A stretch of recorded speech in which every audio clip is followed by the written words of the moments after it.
Olá,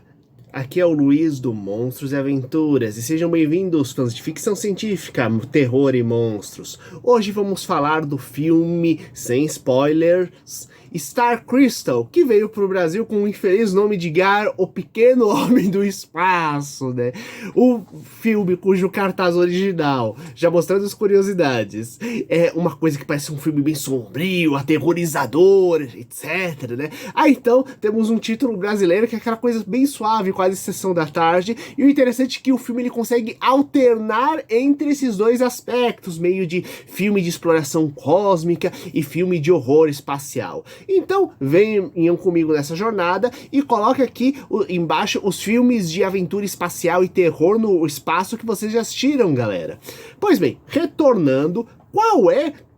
a sinopse desse filme? Pois bem, aqui temos um grupo de exploradores que tenta achar alguma coisa que deixe rico eles em Marte, porém eles acabam descobrindo uma pedra que, como resultado, vai fazer com que a missão deixe de se comunicar com as outras naves espaciais, até que surge uma missão de resgate e descobre que todos os habitantes da missão anterior morreram. Então, eles estão indo lá tentar descobrir o que aconteceu com a espaçonave, vendo que tem vários problemas técnicos lá dentro da estrutura, né? E o problema dá um problema na própria espaçonave de resgate e eles vão precisar consertar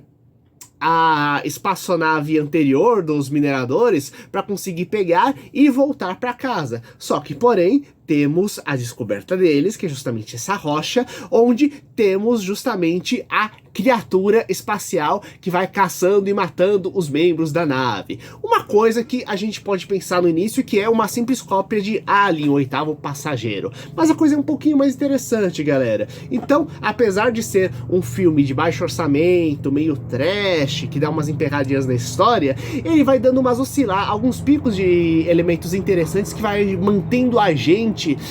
meio vidrado para saber o que diabos vai acontecer, mesmo ficando algumas vezes um pouco mais lento, algumas vezes tem uns picos com umas coisas interessantes lá dentro. Pois o que se destaca? Em primeiro lugar, falando um pouquinho das histórias dos bastidores, a equipe, a maior parte delas, basicamente só fez esse filme e mais um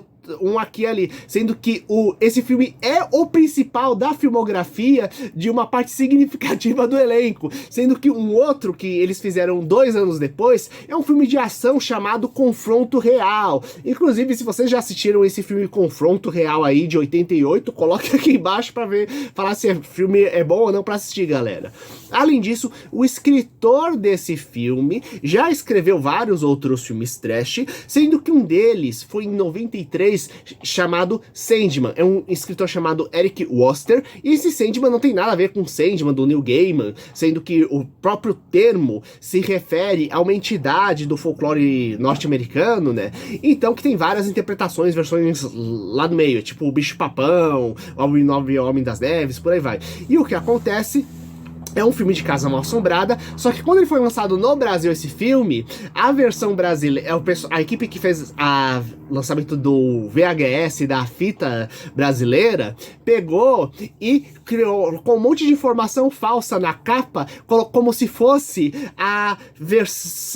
adaptação da HQ do Neil Gaiman pra filme, coisa que não é, na verdade. Então, olha só as histórias já interessantes de bastidores que a gente vai conhecendo, galera. Pois bem, retornando ao filme em si, qual é a proposta dele? Pra mim, ele parece tentar pegar 2 linhas diferentes de filmes de exploração espacial com alienígenas e tenta criar uma coisa meio intermediária. Mas, basicamente, temos a linha principalmente da criatura espacial inomeável, meio que a fera espacial que vai destruindo as pessoas, como a gente vê principalmente em Alien, o oitavo passageiro, mas a gente já viu em filmes como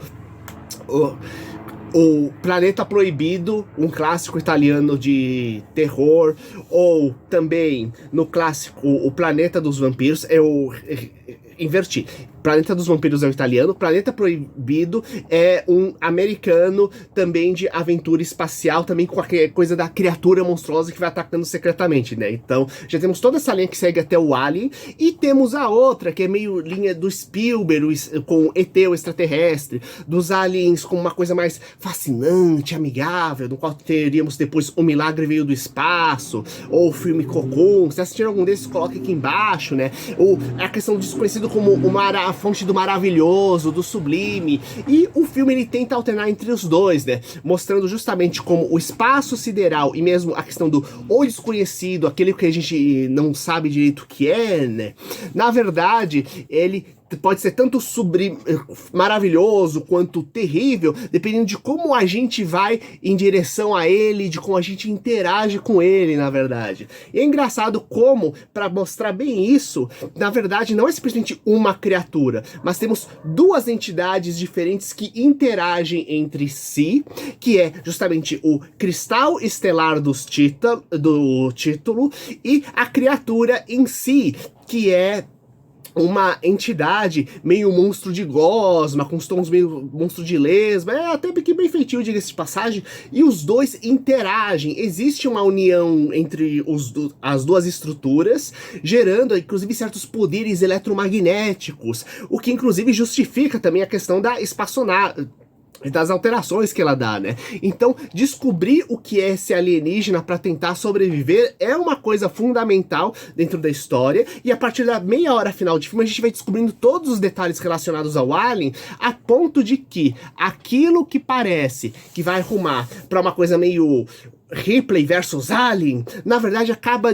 resultando numa solução pacífica do confronto, o que inclusive combina com o clima que vai alternando, já que temos aquela coisa onde temos uns cenários bem bonitos de espaçonave, tanto do interior, de uma estação espacial, quanto da questão da exploração do espaço, né, aquela coisa mais calma, quanto teriam umas coisas mais claustrofóbicas, mais labirínticas, a questão da criatura que tá matando. Então,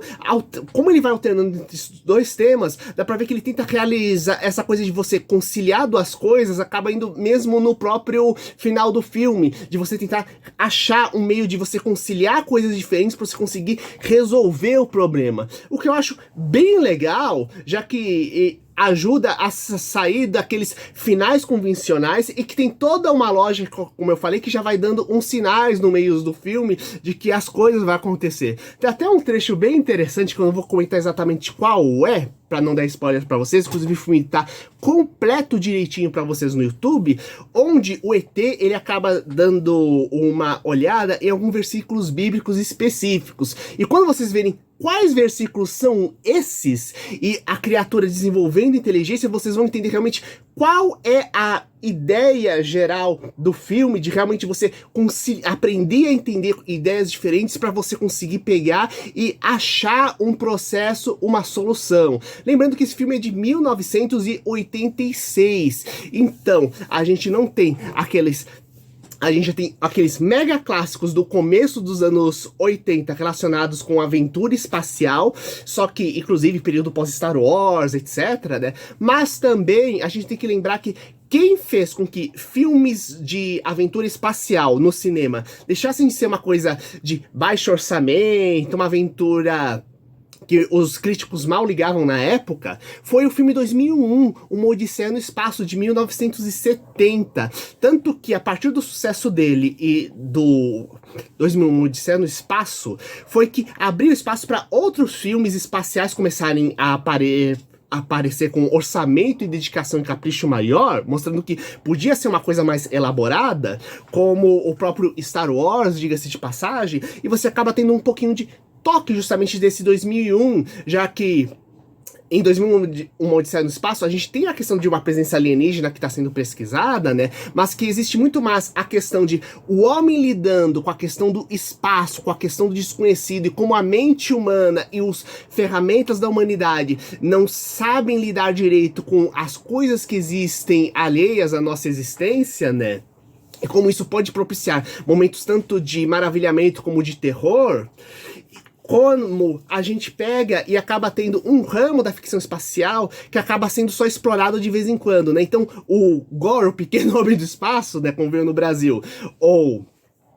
como o nome original, Star Crystal, ou como você acha no YouTube, que é terror no espaço ainda por cima, sendo que é um filme que realmente ele alterna terror com aventura espacial,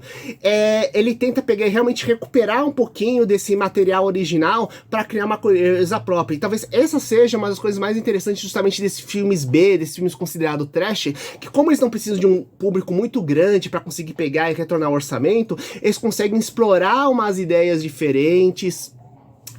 de fazer tanto como formas diferentes de você contar uma história também. E aqui fica uma dica, sendo que os personagens, eles acabam não aparecendo, não desenvolvendo muito, exceto mais pro finalzinho do filme, mas é uma equipe bem variada. Afinal, temos uma engenheira de motor espacial, inclusive falando o grande motor de nêutrons, né? Bem, temos vários tipos de materiais nucleares que a gente acaba lidando com nêutrons, então deve ser um nome ótimo para você definir algum tipo de motor com reação de energia nuclear sem definir exatamente o que é, né? Temos o engenheiro da espaçonave de computadores, da espaçonave mesmo, temos um militar que vai lá supervisionar toda a situação, temos a nutricionista que inclusive ela tem um trauma relacionado a uma missão anterior, e é legal como a gente vê como o psicológico dos personagens acaba tendo uns toquezinhos, né, de como simplesmente não é a postura o tempo todo. Ah, o personagem, eles têm sempre a postura X, ele vai sempre fazer aquilo. Não, as pessoas têm diferentes facetas perante diferentes situações, na verdade, né?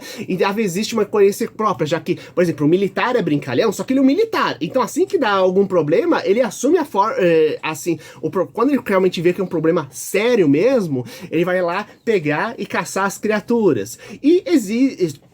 ainda por cima também uma personagem mais staff, mais coordenando as coisas, então uma equipe de 5 pessoas, sendo 3 mulheres, né? O que é interessante, a maioria mulher, coisa que normalmente não acontece nesses filmes de aventura, mas também existe um último detalhe interessante, que é o fato de que tanto essa equipe anterior quanto a outra, você vê umas brincadeirinhas e umas coisas lá dentro, e que da forma como é mostrado, apesar de ser umas coisas, nossa, parecem umas piadas meio idiotas, só que do outro lado você começa a pensar, será que não é o fato deles terem brincado demais durante a missão, ao invés de saber reservar período de trabalho, período de diversão, não fez com que eles justamente deixassem de observar certos detalhes e que a coisa evoluísse muito rápido e perdesse o controle? Então, tá para fazer algumas reflexões interessantes dentro dessa parte do filme também. Fica aqui a dica, se vocês já assistiram, coloque aqui embaixo, compartilhe.